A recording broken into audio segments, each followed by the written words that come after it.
Some women experience cramping and even spotting during ovulation, and while this can be considered normal for some, for most of you it can signal deeper imbalances that deserve definitely attention.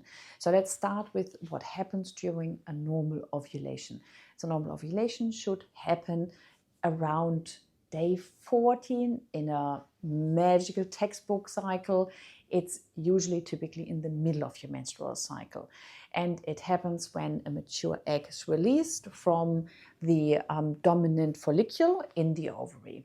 And this rupture can cause a small amount of fluid and sometimes a little blood to spill into the pelvic cavity.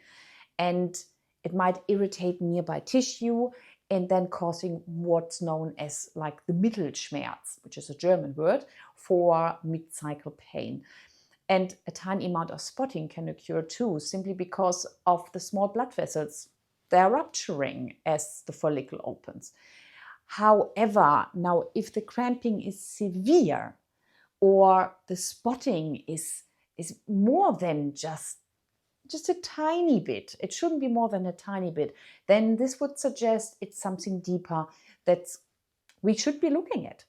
And from a hormonal perspective, ovulation depends on a very precise and synchronized rise and fall of a lot of hormones, but especially luteinizing hormone and estrogen and also progesterone at that time. So leading up to ovulation, estrogen has its peak and it needs to do this to thicken the uterine lining. But after the egg is released, progesterone should really, really quickly take over. If there is a delay or an insufficiency in progesterone production, this would be then called the luteal phase defect, then the uterine lining may be really not stable, and this can also cause a bit of spotting. And additionally, then if estrogen levels are far too high relatively to the progesterone, which is so common in a lot of you, and it can be also due to stress or poor detox pathways, so poor liver health or gut health, and then unfortunately, we also have environmental toxins that can cause this, and often they might be even out of our control. But all of this, then the endometrial tissue becomes much more fragile and more prone to bleeding, and inflammation in the pelvis can then just intensify and cause that cramping. Now, if you have endometriosis, like in the case of the woman who's asking me that question, then things really become much more complex, because endo is a condition where tissue similar to the endometrium, so the lining of the uterus, grows outside of the uterus, and that shouldn't happen. So it might grow on the ovaries, the fallopian tubes, the bladder, intestines, and sometimes can even grow on other parts of the body. Then during ovulation, inflammatory processes are just naturally heightened. And then in endometriosis, this inflammation then becomes really excessive and also misdirected. Then the immune system that is already activated, and in this case probably overactivated, in the presence of the endometrial-like tissue outside the uterus, which is supposed to actually smooth. And now this could lead to a trigger of widespread inflammation, pain, and often spotting from irritated tissues. So the cramping experience isn't just the ovary releasing the egg, it's the surrounding adhesions, the scarring, and inflamed lesions. And they are all reacting to that hormonal shift. Now, there are four main contributing factors to the development and progression of endo. And the first one is an immune dysfunction. So there is research out there that show that women with endo often have an immune system that doesn't clear misplaced endometrial cells. And now this then allows the implantation and the growing of the tissue outside of the uterus. Now, the second major factor is estrogen dominance. And this is either truly elevated estrogen or just a poor ratio of estrogen and progesterone. But it's often really truly elevated estrogen. Now, estrogen feeds the growth of endometric lesions, and it makes it just more active, more inflamed, more vascular. And this means then they literally have more blood vessels feeding them, which can explain increased spotting and cramping. So that's number 2. And when we come to number 3, we have, and that's another massive, massive factor in endometriosis, it's inflammation.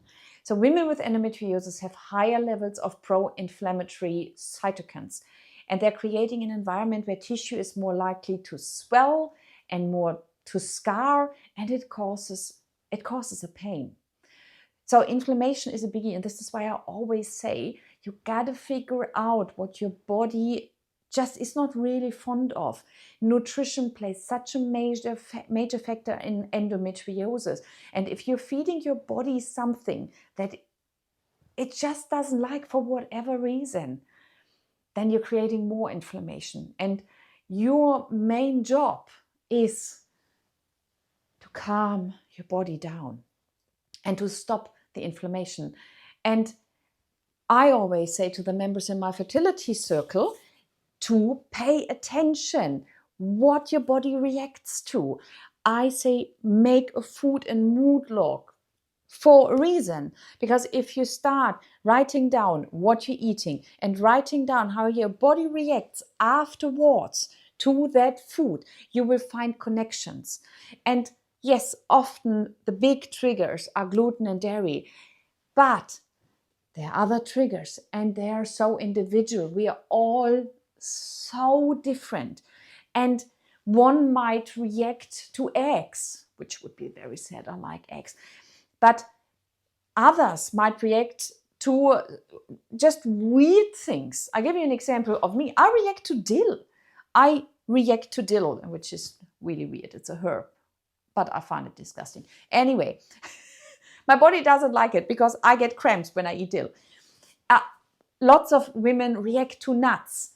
So you got to figure out what your body reacts to. And as soon as you see a reaction, a negative reaction, it is your clear sign to stay clear of that food. And it's not enough to eat it in moderation. Moderation won't cut it. If your body is creating your signs that it doesn't like it, it will create inflammation in your body. And just limiting then the exposure often doesn't make you feel better. It's unfortunately avoidance that will lead then to healing, to allow your body to heal.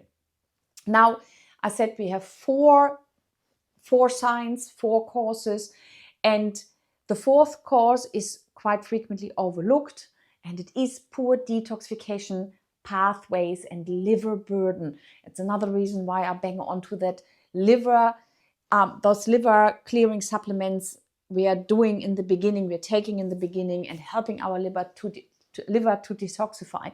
I do this for a reason, because your body's inability to properly, clearly access hormones, especially estrogen, but also toxins and inflammatory byproducts, that they can all lead to a buildup that worsen hormonal imbalances, and they literally fuel your inflammatory cycle. So looking after your liver should be your lifelong job, not just your gut, your liver, because your liver comes first. Just look at your body structure. Liver is first, then it's a gut. Now, nutrient deficiency, they can also play a role. Deficiencies from magnesium, zinc, omega-3 fatty acids. Those ones are especially critical, and omega-3 fatty acids are on the very top, because how often do you eat fish? Anyway, so then we have magnesium. So many of us are deficient in magnesium. It's so much harder as well to get it through food these days. So magnesium is really one supplement I recommend taking regularly. I take it as well on and off regularly myself, because I know for a fact I won't get enough through food. So magnesium is important. It's a natural muscle relaxant. And so if you don't have enough magnesium in your body, it can lead to cramping. And and makes cramping much worse. Then zinc is another one which you find in red meat in abundance. And so many of you don't eat enough red meat because you heard it's bad for you. It's not bad for you. So zinc is in there, and you need zinc for proper immune function. If zinc is low, inflammation just spirals completely out. And omega-3 fatty acids, they help you to counterbalance these inflammatory responses. And omega-3 is so important to keep pain away and also to keep those uterine contractions to a minimum. And the deficiency here literally tilts your body towards a state of constant low-grade inflammation, and that can make any hormonal event, including ovulation, feel much more painful and also very disruptive. So now I've talked quickly about gut health, and yes, it comes after liver, but well, if we don't look after our gut and don't poo enough, it's probably a sign you don't have enough beneficial bacteria and maybe even a slightly leaky gut. And if your body doesn't get the nutrients it actually needs and flushes them out instead of actually putting them into your body, that increases again inflammation. It worsens immune dysregulation, and it contributes to estrogen recycling through your body again, because if it doesn't get out, it will get back up. And again, estrogen dominance is such a big topic for anyone with endometriosis. If you download my endometriosis booklet, you will see that I mainly address estrogen dominance and inflammation, because those two things are highly in our control. And we talk about liver health and gut health. Those things are in your control. Environmental toxins, just to a certain amount, other things, just to a certain amount, but there are things you can do, and they are actually quite substantial. So if you have endometriosis and you have cramping and spotting at ovulation, it's not just about the egg being released. It's about the whole body being in a state of heightened inflammation, also poor hormonal transition probably, and well, your immune system might not work properly as well. And if you have on top nutrient depletion, that all doesn't help. So all of that can heighten this cramping and the spotting. So it's so important for you to support your liver detox, to understand what causes your body to be inflamed. And therefore, then things will fall into place and balance your hormones naturally. And when I say naturally, it's usually through diet, some supplements, stress reduction, and repairing your gut health, and also ensuring you get all the nutrients you need. You definitely need to get enough nutrients to actually allow your body to heal. And only then your body can actually regulate and find back to peace and calmness. That was a long video. Thanks for staying with me. I hope I answered your question. And let me know if you have any questions open.